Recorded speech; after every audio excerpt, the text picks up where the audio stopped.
You're listening to Cyber 94 Podcast. If you want to break into cybersecurity with real-life experience, go to cyber94.com. Chloe, I want you to picture your LinkedIn profile. All the work you've put into it, your job history, your skills, your connections. Now, imagine that profile and 4.3 billion others. Wow.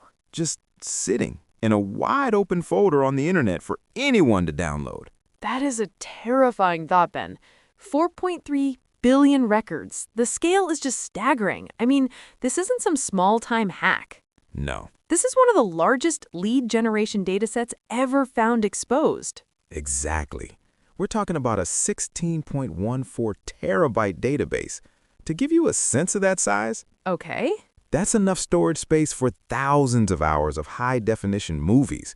But instead of movies, it was a library of personal and professional secrets. And these secrets weren't just random bits of information, were they? The report says the data was highly structured. So what exactly was inside? It was a digital ghost of people's careers. The researchers found collections with full names, personal and work emails, phone numbers, and, of course, LinkedIn profile URLs. But it gets deeper. Oh no. Your entire employment history, your education, your degrees, your location, the languages you speak, and in one collection of over 732 million records, it even included people's photos. So it's a complete, searchable dossier on hundreds of millions of professionals. Frustrated. And how does something this massive just get left open? That's the most maddening part. It was a MongoDB database, and this almost always comes down to simple, preventable human error. Someone configures the database and just forgets. Right. Or just doesn't implement, basic password protection.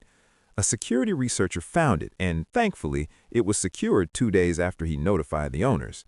But that 2-day window is a lifetime in cybersecurity. The real terrifying question is who else found it? Exactly. That data is in the wild now. The report also mentioned a clue in the data, something called an Apollo ID. What's that about? This is where the story gets even darker. That ID, it strongly points to the sales intelligence tool Apollo.io. It suggests the creators of this database weren't just scraping LinkedIn. They were likely fusing data from multiple massive ecosystems to create what the researchers called a unified surveillance-grade dataset. Disgusting. Surveillance grade. That's a chilling phrase. They're not just stealing our data. Right. They're cross-referencing it, enriching it, and building a far more detailed and dangerous profile on us than we ever consented to. It's an absolute goldmine for criminals. An absolute goldmine. Forget generic spam. With this, an attacker can craft a phishing email that mentions your former boss by name, Yeah.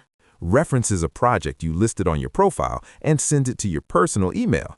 The level of personalization makes it almost impossible to spot as a fake. And it's the perfect tool for things like CEO fraud. A criminal can pull a list of every C-suite executive from a Fortune 500 company, Yep. study their career history, and then impersonate them to trick the finance department into wiring millions of dollars. They're weaponizing our own resumes against us. And they can do it at an unthinkable scale. The report mentions AI-powered attacks. You feed this 4.3 billion record-strong dataset into a large language model, Wow. and it can churn out millions of unique, highly convincing malicious emails.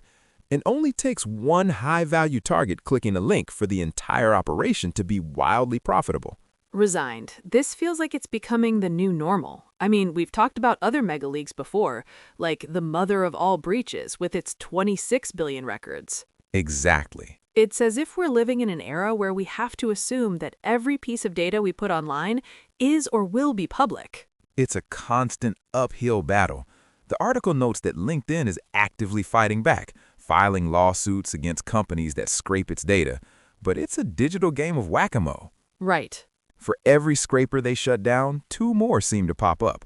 The value of that data is just too high. Disheartened. So the professional face we build to find jobs and connect with colleagues is being copied, bundled, and just left on a digital park bench for anyone to pick up. It's a true cybersecurity nightmare. It really is. And it leaves us with a difficult question. When our professional data, which, we share for career advancement, is scraped and exposed on this scale, who bears the ultimate responsibility? Is it the platforms like LinkedIn for not preventing the scraping, the companies who fail to secure the stolen data, or is this simply the unavoidable price we now pay for a digital professional life?